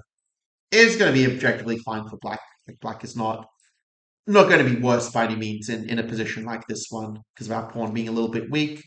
There are some nice wins by, like, say, Serrano in the database for those who really want to dive super deep into it, but I think you get the general idea. But going back to the game after e6, the move of a3. Actually, I watched Gotham Chess's video on this before recording, and the way he phrased it was very nice, realizing that by putting the bishop on a2 instead of on b3, that you're just avoiding some problems with the knight coming to c5 and trading it off, or the pawn being a target of a pawn storm. When a bishop's on a2, those things are obviously not going to apply. Carlsen at this point actually had a very long think of 28 minutes in this position. And something to understand about the time control for this Norway chess tournament is that after 40 moves, they finally get an increment. But it's not the usual 30-second increment you might expect, but it's actually just a 10-second increment. And so it's like tick-tock, tick-tock. Make a move, Carlsen, make a move. But on a more serious note, you'll see that this does massively shape the way the game plays out. That's probably one reason why it was so chaotic, actually. But Carlsen did play it quite well with knight c6, bishop e3, and something you will notice in this game of Prague is that Prague actually doesn't play the early middle game the very best way. And that might also take a bit of the stress off you as well to realize that Najdorf positions are so dang complex that even if you don't play the best moves, you're still going to get good chances because the positions are just very difficult to play for both sides. They force difficult decisions, but that's also where the juice is. That's where the growth happens. That's where the great improvement happens when you do challenge yourself and say, yeah, I'm okay going in positions where I will make mistakes because I can still put pressure and I'm still going to learn something regardless of how the game plays out. And I do think the move bishop a2 is maybe not the most precise. I do believe that provoking the move of b5 first would be a little more precise move order. Because in the game, instead of this kind of thing, white goes bishop a2, and Carlsen rather astutely realizes that actually you don't have to play the move b5, that there are other ways to try and get counterplay.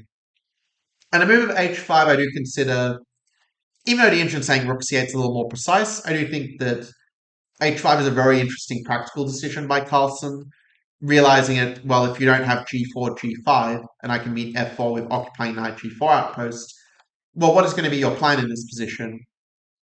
And to answer that question, because Prague didn't really come up with a great answer in the game, I have found in my own experience of analyzing.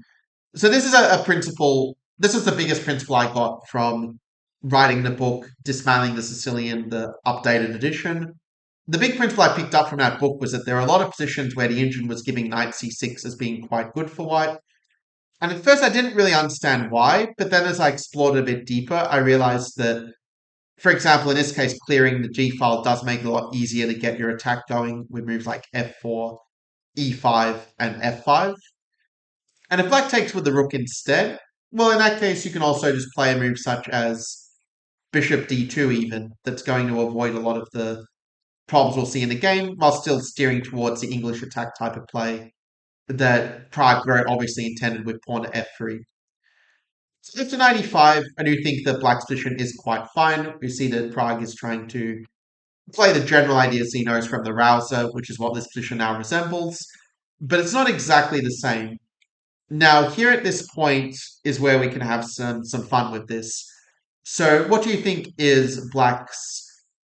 I want to try and phrase this without giving away the answer. What do you think is one of Black's most thematic ways of trying to attack our king in a middle game position like this? Before I share the answer, you may recall that the steps I gave previously of how the Soviet players Nepo-Carlsen and Esipenko managed to defeat Carlsen was following, the steps of player shortcuts, get the pawn stop going against their king, keep up the pressure, putting all the pieces against thrown at their king, and then just keep applying that pressure until they crack, punish the mistake and then win the game. That's basically the four-step blueprint that I've shared in this video. But we can see that with the move h5 that this has been interfered with a little bit. And what that means is that now Carlsen sacrificed the rook. With rook takes c3. And the beauty of it is that you don't even need to win a pawn in order to get your compensation. The compensation is coming more from the fact that white's king is just very exposed with the pawn cover being interfered with in this way. And the black pieces are just very, very well placed to just come into the attack. And because white doesn't really have a completely open file, it's very hard for white to really leverage that extra exchange. This rook c3 is a very common sacrifice in the Najdorf. You'll also often see it in the Dragon Sicilian as well. And so in order to play Sicilian successfully as black, you just need to know this idea. Also note that a move like king b2 in the worst case can be met with d5, which does open the door for taking the pawn with check. And this is the thing, when you hold on to something, like when you hold on to that a3 pawn at all costs, it's kind of like holding on to the forts in your mind. For example, you believe that, oh, the Najdorf is too complicated for me to play as whites, or, oh, my opponent's is much better prepared than me, I'm never going to catch up. But when you just sort of shift that perspective, you don't try to hang on to it like this a3 pawn, but you just let it go and say, well, I don't care. I'm just going to do the best that I can with the knowledge and skills and presence that I have. Well, that's when you can find moves like king b1 a lot more easily. Because think about it, they can only take one of our pawns at a time. And their king is also in the center. Again, we see how by thinking out from their point of view, what is our Najdorf opponent going to be scared of?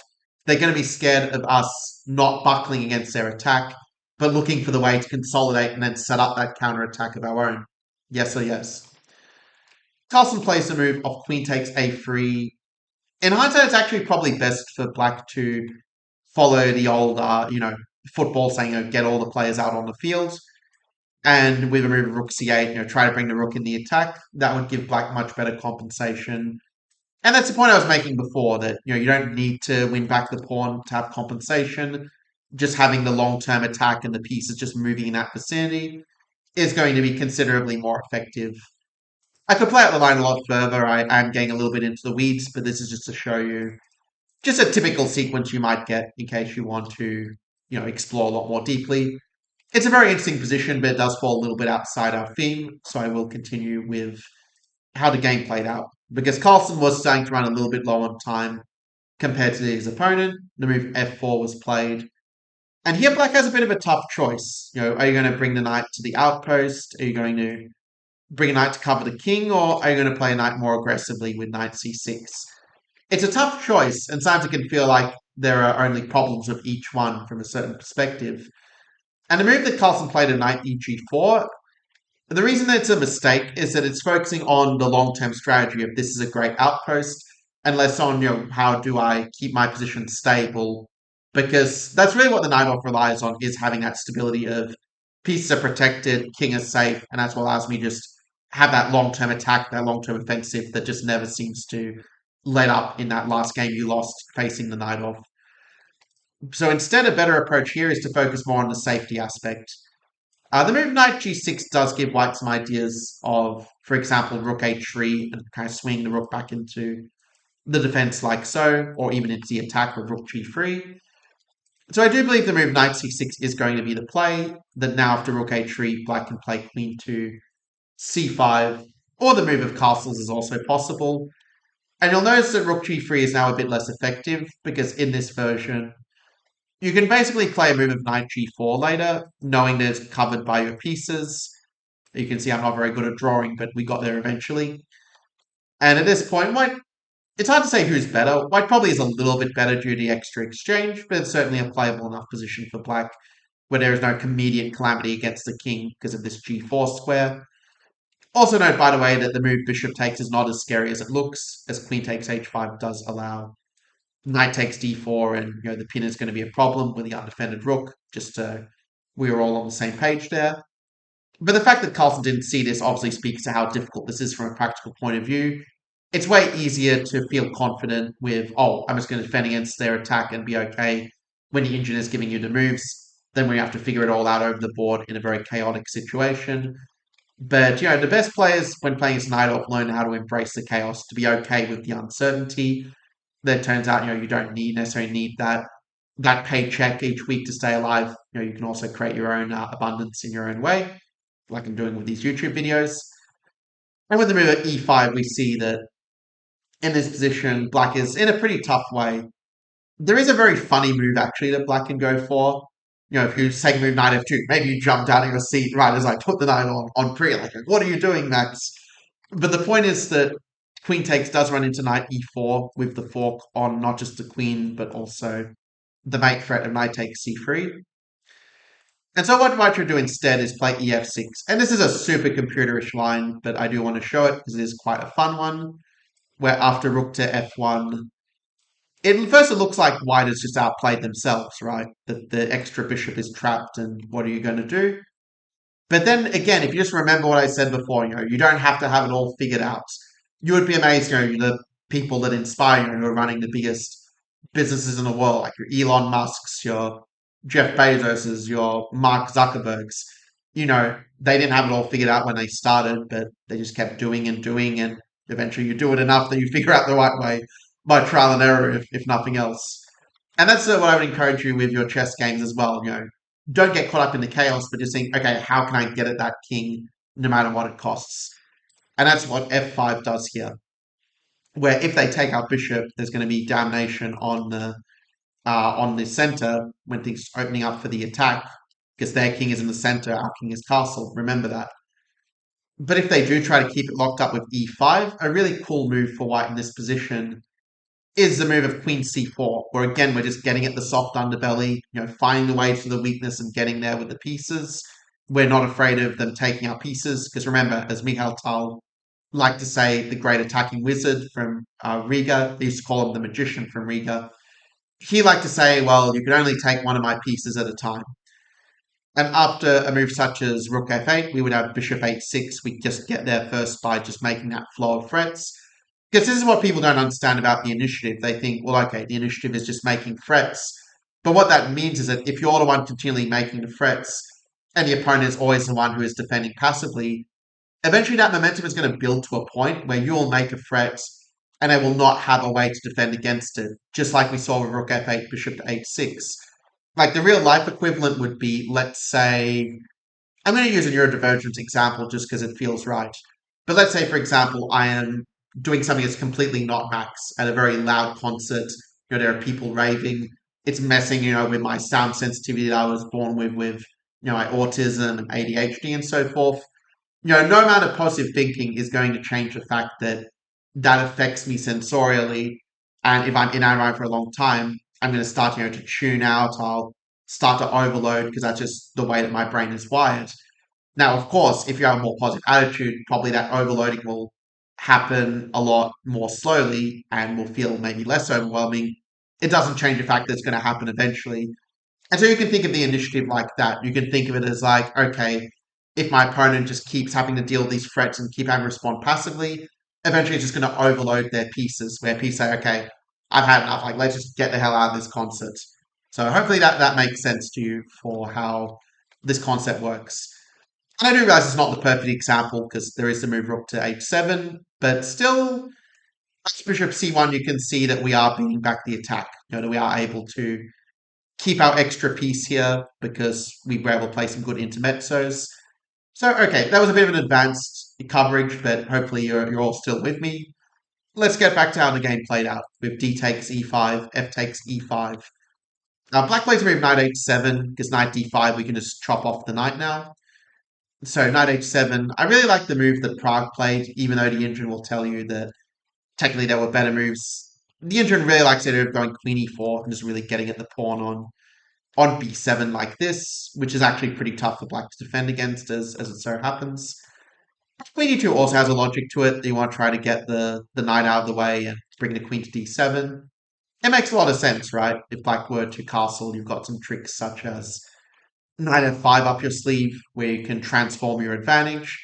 Because if you think about it, the only constant in life is change, and it's the same in chess that the first advantage your opponent gives you, such as a small lead in development or the bishop pair, that alone is not going to be enough to win the game. You're going to need to get some other advantages, and that's where transforming the position really can help when done intentionally to sort of like bartering, trade one advantage we have for a bigger and better advantage.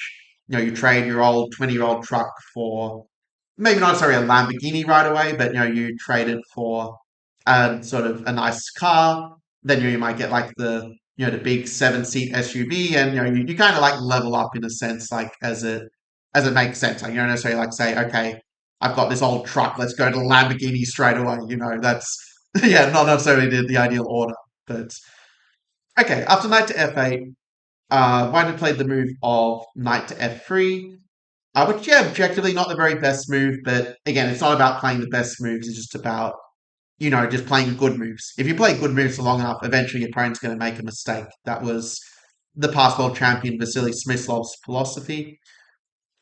So after queen to c5, again, black has some better options, but I'm going to focus more on how the game actually played, because the fun is actually just starting in a way. Knight to g5 is a very cool idea to bring the knight into the attack. By asking where are the weaknesses, that's how we can figure out these moves for ourselves.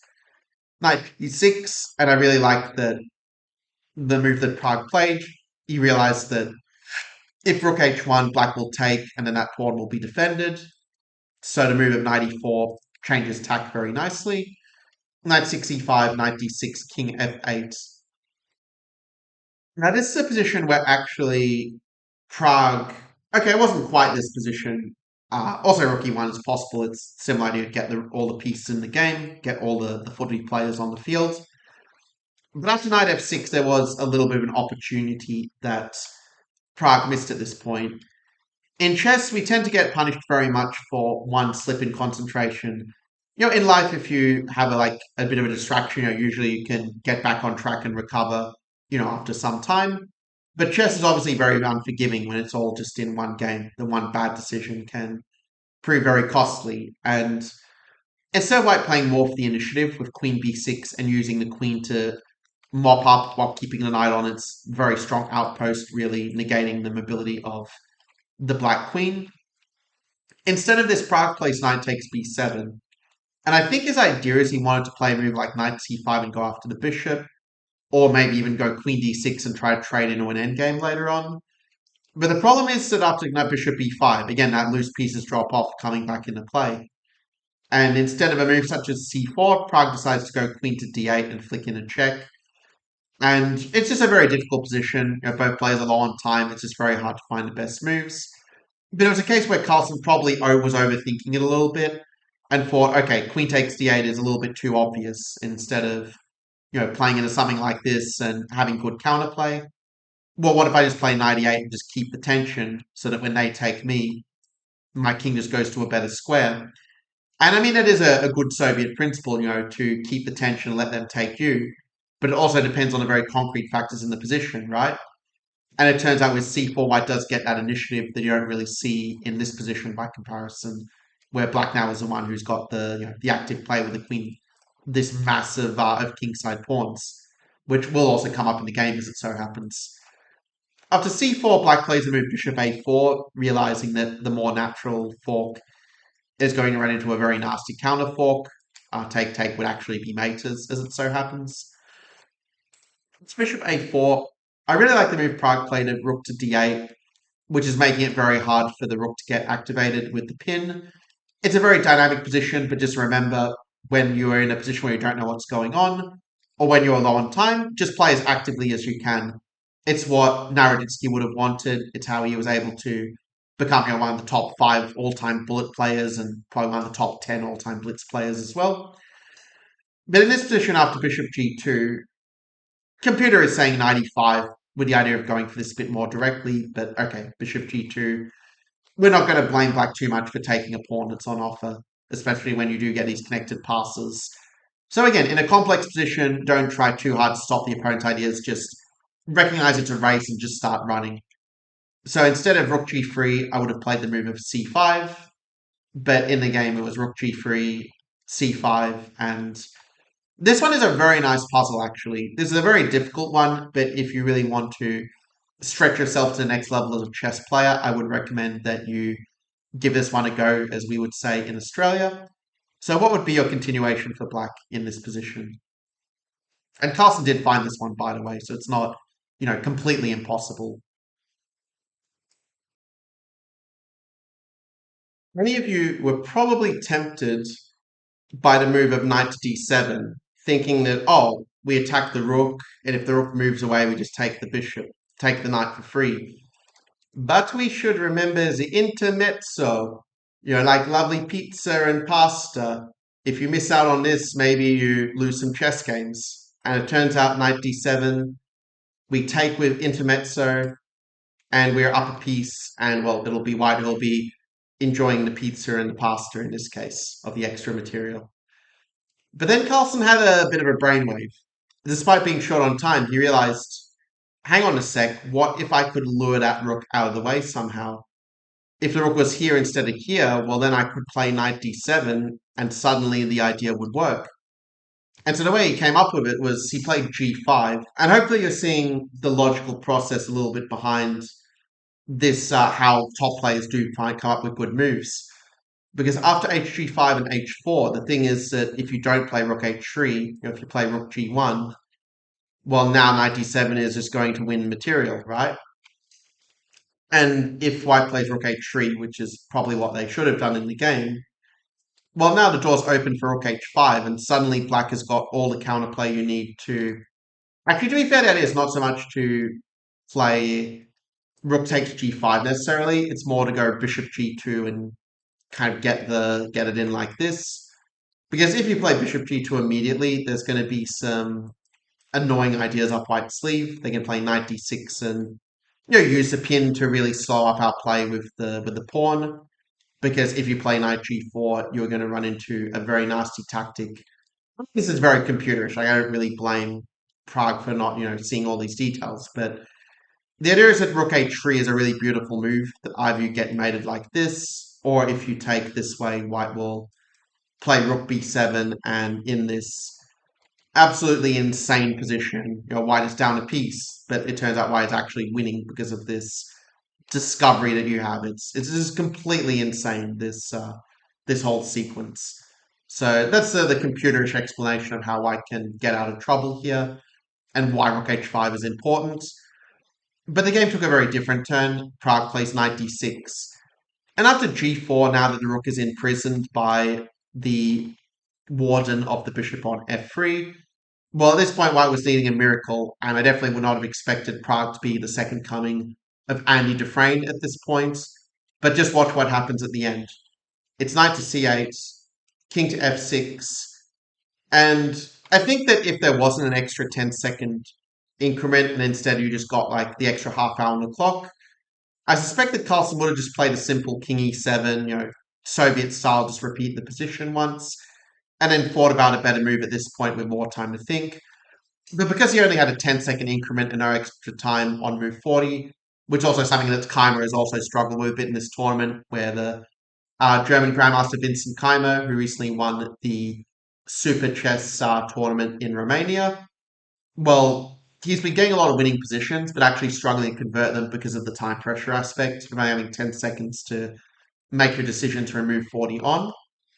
And we see that come up in this game as well, where Carlsen, instead of just keeping control of bishop c6, which Prague admitted, okay, I don't know what to do if my opponent just defends. And actually, it's not even something I even thought of before recording this video. This goes to show how often you learn the most in life by teaching, just like our kids sometimes teach us as much as we teach them.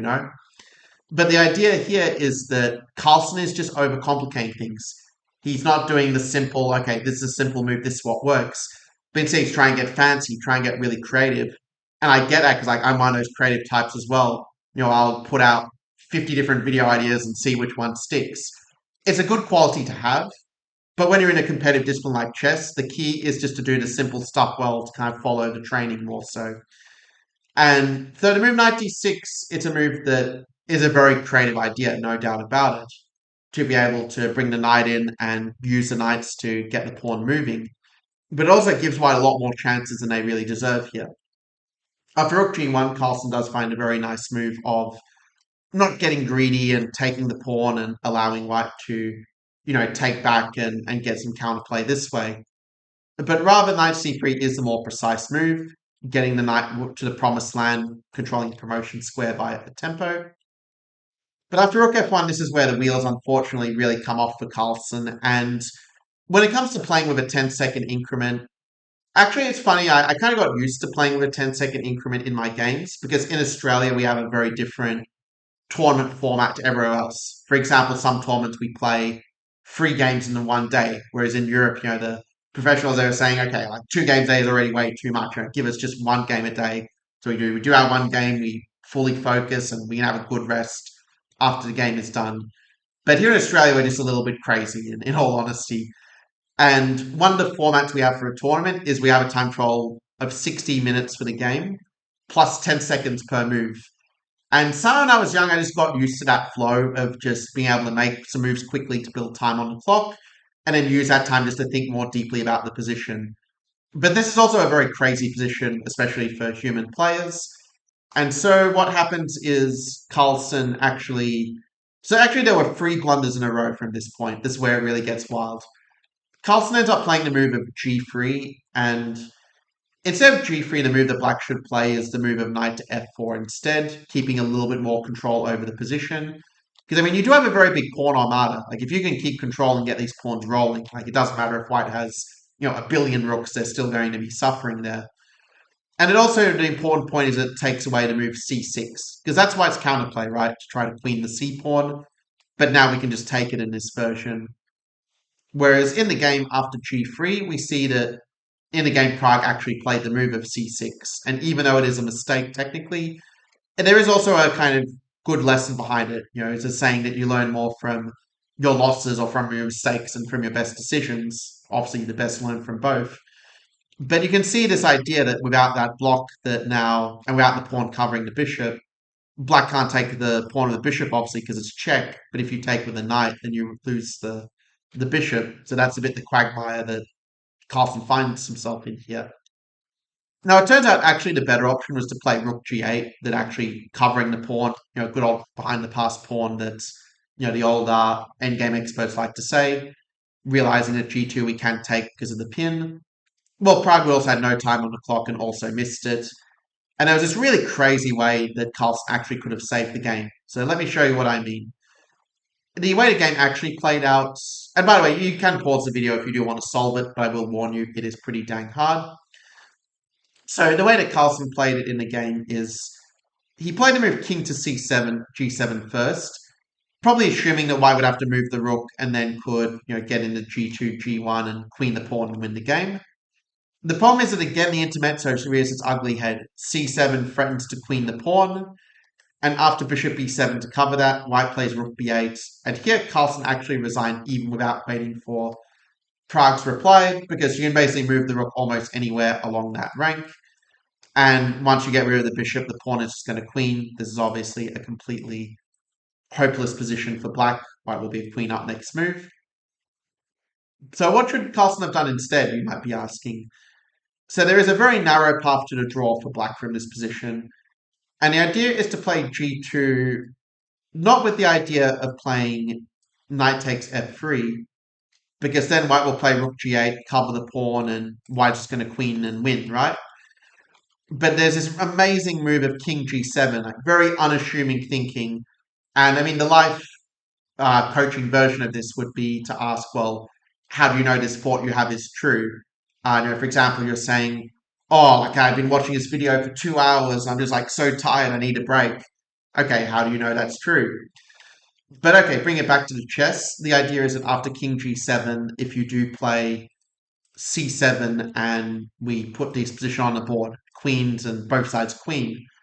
Well, now the key point is that rather than taking the rook and losing the queen and losing the game, we can now play the move queen to C1. And now we've got the attack going with knight to D4. We're just chasing this king all over the shop. And after king to A4, to avoid something like a check with queen B2, for example, continuing the attack. After king A4, crazily enough, it turns out you are actually not getting mated after you take their rook. Because the thing is that if you play queen to G8, you don't have the move of queen G5 or rook H6, because that's covered with a queen, right? And if you play something else like queen to F8, for example, playing some check just so you're not going to get checked yourself ad infinitum. Well, it turns out you can actually just kind of run with the king, the rook H6, king E5, and it's completely crazy, but your king is actually safer in the center of the board than it is over on the king side. And if they keep giving checks, eventually the checks run out, and you're kind of just better because their king is so weak, and you're not even really down material anyway once you take that pawn on c2. So just complete insanity, just completely crazy position. But this was, yeah, the way the game could have ended if Carlsen had found the last chance to save the game. Instead, unfortunately, the panic kind of set in the time pressure, and that is how Prague managed to win. Okay, let's wrap this up together into a nice package because we covered a lot of different themes in this video. We started with Carlsen, Norway chess being those grounds because of that past negative experiences, it's harder for him to play well there, which is something you probably relate to yourself, that maybe you just play better in one chess club than in another, or depending on the venue. So, for the example I used before, I would not play very well if there was like a concert playing in the same room that I was playing the tournament. That would not suit me whatsoever. But then there's also the deeper level of what we looked at, which is that even the greatest chess player of all time, Magnus Carlsen, is going to struggle when you follow the four-step process I mentioned. One, play a shortcut, because even the best players try to find the best moves when they don't know beforehand what Stockfish said was the best reply. Step two is to just play very aggressively, throw the pawns on the king side at their king. And we've already seen, 4 examples of that with the moves of rook g1 going for g4, the move of bishop e2 and preparing g4 that way. So that's the g4 approach. We've seen the f4 approach, and just now in this Prague game, we've seen the h4 approach. So you can now see all the different ways we can build up a pawn storm. Actually, there are even a few that I didn't even mention in this video, but these are the ones that have defeated Magnus Carlsen. So that's what our focus was. And so step 3 of defeating Magnus Carlsen is, again, just once you've got the pawns going, is throw all the pieces at their king and just play for checkmate. The thing is, especially when you're playing as a high-rate player, especially a much higher-rate player like Carlsen, if the game goes very normally, you're probably just going to get outplayed and lose anyway. So you really have nothing to lose. It's kind of like in life, you basically, when you die, you're going to not like take, the money or status, whatever, to the grave with you. So you have nothing to lose. Like you're playing with house money in a certain sense. And that's like a philosophy that really helps a lot for playing effectively against the Najdorf, to say, okay, let's just throw the pawns at the king, throw the pieces at the king, and all it takes is them to make one mistake, and we might just be able to checkmate them from there. And by the way, this is how Daniel Naroditsky managed to defeat Carlsen in a very large number of bullet and blitz games. If you look at those patterns, looking at those games, you'll see that is how he managed to do it time after time, where most players were maybe getting a little bit psyched out by, oh, I'm playing Magnus Carlsen, he's better than me at chess, and just losing. Instead, Naroditsky lost the fear, and instead, just went for the attack on the king. Because okay, if it doesn't work well, I was supposed to lose anyway. And it just kind of frees you to be able to play your best chess when you take away that fear. And that applies, of course, to Najdorf, where probably when you first watch this video, you were like, the Najdorf's a scary opening. There's so much fury. I don't know what to do. But now you have a clear blueprint. You even have different choices of different systems you can pick to find the best way to play that pawn storm that you would like.